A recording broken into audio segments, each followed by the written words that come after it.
All right, so let's have a look. All right, first thing to look at here is how structures are made, because that's really a good bit of what we're looking at here is structures. Structures are made by civil type engineers, buildings and bridges and stuff like that, and mechanical engineers make them too, even though their structures move, jacks and frames and stuff like that. But the idea is you have what you call a load. Okay, a load is a weight. It's a force that you're supporting. Often use the letter P for that. The load usually acts down due to gravity, though certainly, especially in the mechanical world, it can go in different directions. So that pushes down. And what you might do if you have a standard sort of building is support that with a horizontal beam. I don't have a picture of this in these notes, I don't think. Okay, that beam will then tie into a main beam that'll go down a column, and from there down to the ground. And we need to spread that load out in the ground, because the soil isn't strong enough to support a huge amount of force. So you spread it out with a footing or a foundation. So one way to think about this is the load's kind of like a fluid, and it travels through these beams, gets into the main beam, from there goes down the column, and from there we spread it out in the footing.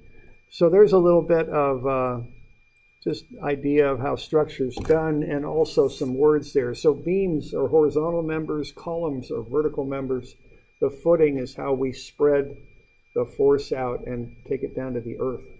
And then we've got the load, which is the force that we're supporting. Okay, so just some words and ideas there. All right, now these internal forces, loads, and stresses, let's have a look at those. We've got two basic kinds. The first kind is axial.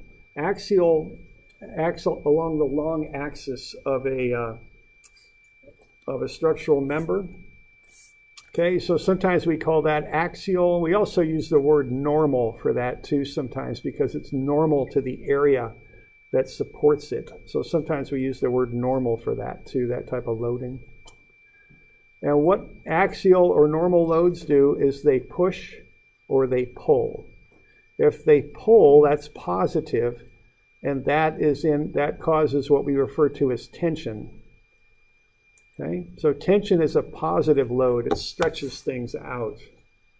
If it pushes, it's compression. It makes things shorter.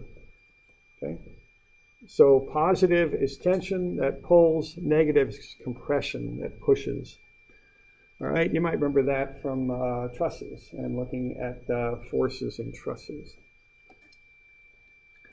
Now, so think of that, if you have all those atomic bonds that make up that shaft there that's being pulled and pushed, think of those bonds as being stretched out like springs or pushed in like springs. That's how I think about that, okay? Now, a different type of loading is shear. What shear does is take one plane of atoms and slide it across the other. So it's not so much like you're stretching or compressing springs, you're sliding. Like, you know, there's a number of examples of shear. One would be an avalanche. If you've got, it snows and then it gets warm and then it gets cold, so you get kind of an icy gloss on one layer of snow, then you get more snow down on there. That top snow can slide across the bottom snow, okay? It's called a slab avalanche. That would be a shearing action, okay? So that's load. Now what stress is force over area. If you've taken physics and learned about pressure, same idea, force over air, or force over area there, okay? Same idea. Stress is for a solid, pressure is for a fluid. So what you do is you take the force and divide it by the area over which it acts. Now for units here, we use different unit systems. We use the metric system. Stress would be a Newton per square meter, which is a Pascal. But we often deal with large units when we do structural work. So we talk about a megapascal, which is 1,000,000 newtons per meter squared, which is also a Newton per millimeter squared. We can also talk about gigapascals, which is 10 to the 9 pascals, which would be a kilonewton per millimeter squared. Normally what I do if I'm doing metrics is I put everything in newtons, everything in meters, work it out, and then based on the power of 10, I've got my number go into megapascals or gigapascals. That's normally what I do. I can't keep all this millimeter and kilonewton stuff straight. Okay. Now, actually, in this country, we still use what you might call the English unit system or the imperial system in structural engineering. So we talk about a kip, which is a kilopound, 1,000 pounds. Okay? So we can talk about a pound per square inch, which would be a PSI, or in structure, quite often we talk about kip per square inch, which is a KSI. Okay. So that's a little bit there on units that we use. All right, now not only do we have stresses and loads, we also have deformations and strains. So axial deformation is a stretching or compressing type action. So if you've got tension, you'll stretch that shaft out. If you've got compression, you'll shorten it up. That's the deformation. You can also have shear deformation, where if you push down on something, you get that sliding action. Think of like a pack of cards. If you kind of tip it over, each plane of atoms just slides slightly across the other one. And when you combine all that, you get an actual deformation there. Okay? So that would be the deformation, which we commonly designate as the Greek letter delta, lowercase. Forgot my pen here, so I have to make a delta with a mouse. There we go. It's kind of a delta-looking thing. All right. Now, really what we're interested in often, though, is the deformation per unit length, which is strain. That's a unitless number. No units on that. Okay. I'm sorry. For those of you that have the packet, I'm on page. Not many of you did, so I've got to mention this. I'm on page like 100 here. On that 110. I'm sorry. The way the packet's laid out is the first numbered page is about 1 through 34, so it's homework. I've got the homework problems in there. Plus, I have some pre-written homework problems for you, just so you've got those, so you don't have to write all the homework problems up. If I've got a pre-written page for you, it just saves you time. I know you guys are busy. Some are not written up, so you have to write a few up, but a lot are. And then after that, I'm starting on page 110. I've got the notes, and the original notes were numbered on 10, so 110, 120, 130. But then I had to add some pages. I'm always changing this booklet around, so I've got some pages in between, like 125, 126, stuff like that. So the numbering on the notes is a little funny. However, it's sequential, so if you just keep flipping forward, you'll get to where you need to go. All right, so no big deal there. All right.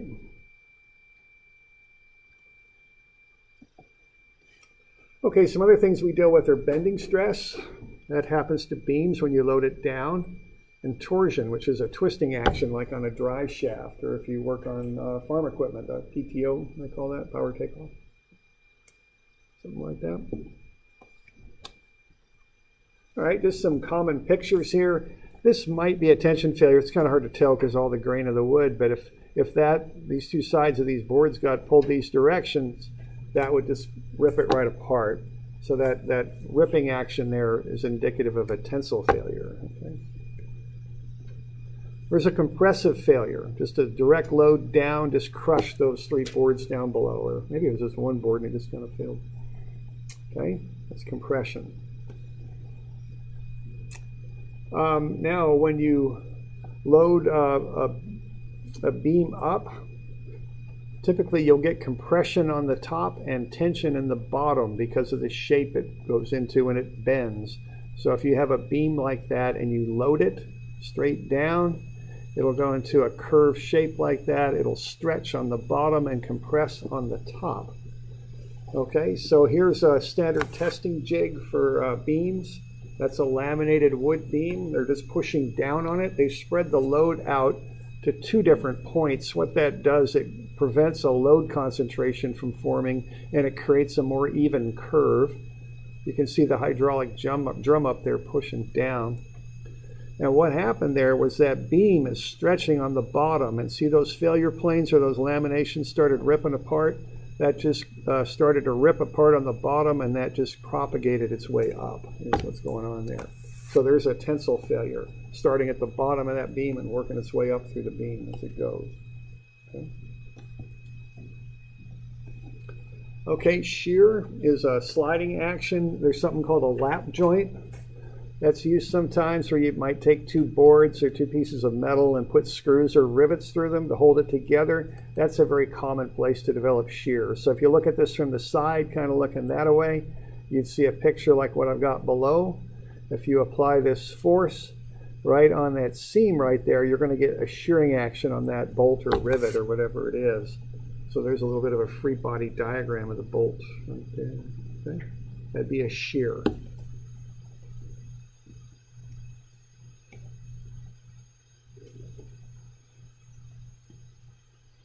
Okay, those are called shears, and there's a reason for it, okay, because they shear through things. They've got one jaw that's serrated to hold the little stick here, whatever, that broom handle, and the other jaw is sharp and will shear through it, all right?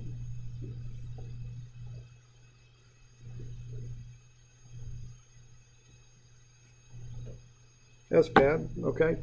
That's an earthquake, okay? Now, this may not have been the best type of building to put in an earthquake zone. See, I've got that heavy structure up above the open garage. And see what happens when you open the garage door? You lose all your lateral stability there. It's like two posts holding up a heavy structure up above. Okay. So there's an example of shear. That's an earthquake where you've got the ground moving sideways, okay? All right. Okay, different type. Now this looks kind of funny, but this is actually a lateral shear failure.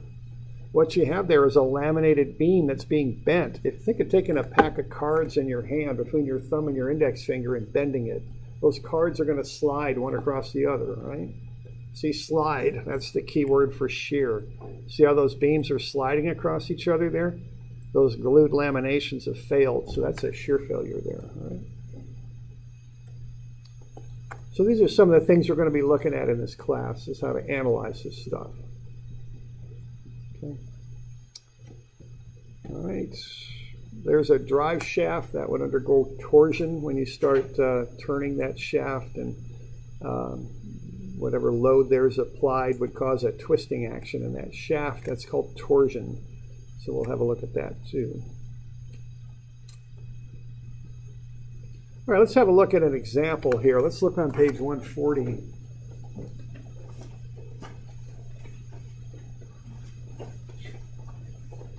And that should be in that stapled handout.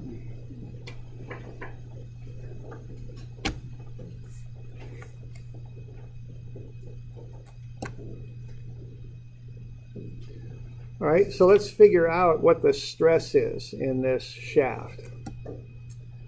All right, now here are the steps. Now, if I want to find the stress in the sections of that shaft, I need the area, so I'm going to find the area of the shaft, and that's pi r squared. Okay? So pi times 0.02 meters, because that's a 4 centimeter diameter shaft. Half of that's 2 centimeters. That's 0.02 meters. I square that and multiply it by pi, and I get the area, 0.00126 square meters. That's the area of that shaft. That's a cross-sectional area.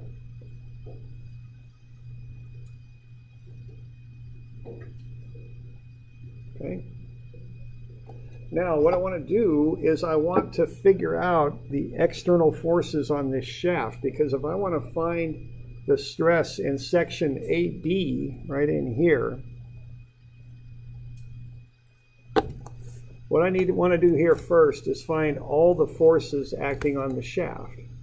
Now you'll notice I've got that hatching symbol over there at A. That means the shaft's attached to the wall, and I'm going to apply these loads.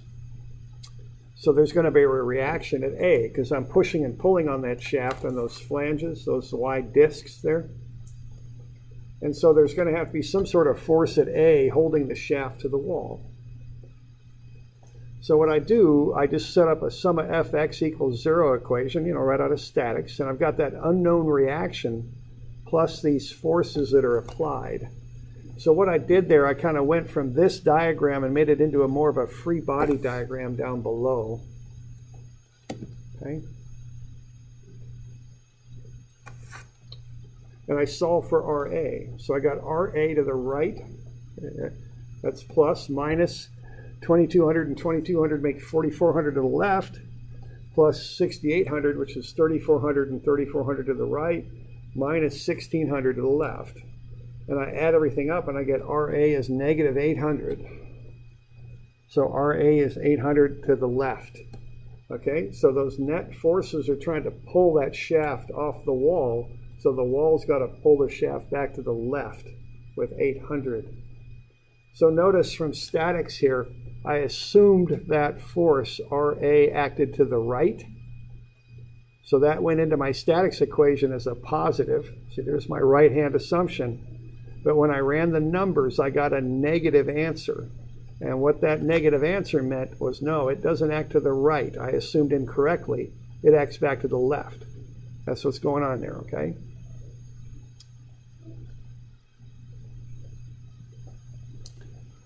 Okay, so if I want it now, what I can do is I can go inside the shaft and figure out what the forces are in there internally. So if I want to know what's happening between A and B, what I do is I make a cut between A and B. This is like in statics with the method of sections. Same idea here. If I want to find the internal stress, I want to find the internal force. So what I'm going to do is make a cut anywhere between A and B, and I'm going to generate this free body diagram right here. Okay, that's what I got. So RA is 800 left, and PAB is unknown. PAB is the internal force in section AB. So what I'm going to do then is write up an equilibrium equation. Sum of Fx is 0. I got negative 800, which is RA, plus the unknown PAB.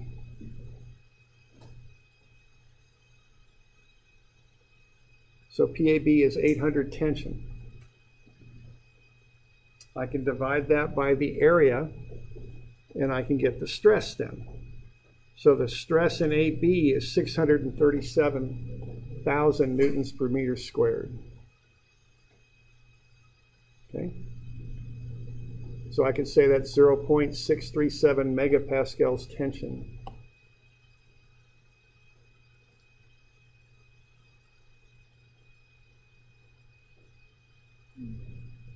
You okay with that? That's how I find that internal stress. I find the internal force and divide it by the area.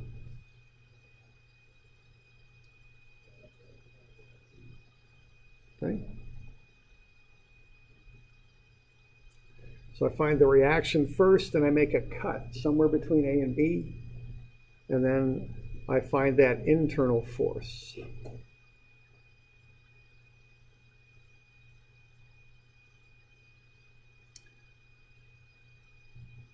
All right, why don't you, let's find the internal force in between B and C now. Just do the same thing. You've already got the reaction. We got a couple minutes. So find the internal force anywhere between B and C. So what we're going to want you to do here is to make a cut between B and C. Take one side or the other and find the internal force. And then if you want the stress, you just divide it by the area. That's what we got to do.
Okay. So just like take a saw, cut between B and C, take one whole side or the other, and find that internal force.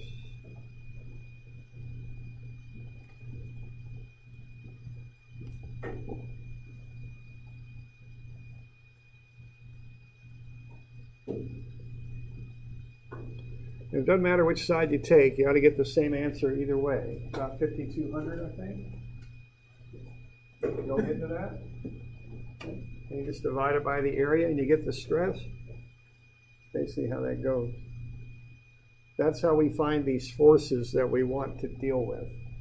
We find the reaction, and then we make a cut where we want to find the force, because what we're after here is the internal force. Okay, that's what we want, is the force inside the thing we're looking at. And you can do that with the right-hand side or the left-hand side, and I did both ways. You get the same answer regardless. And you just divide it by the area, and you get the stress. Okay.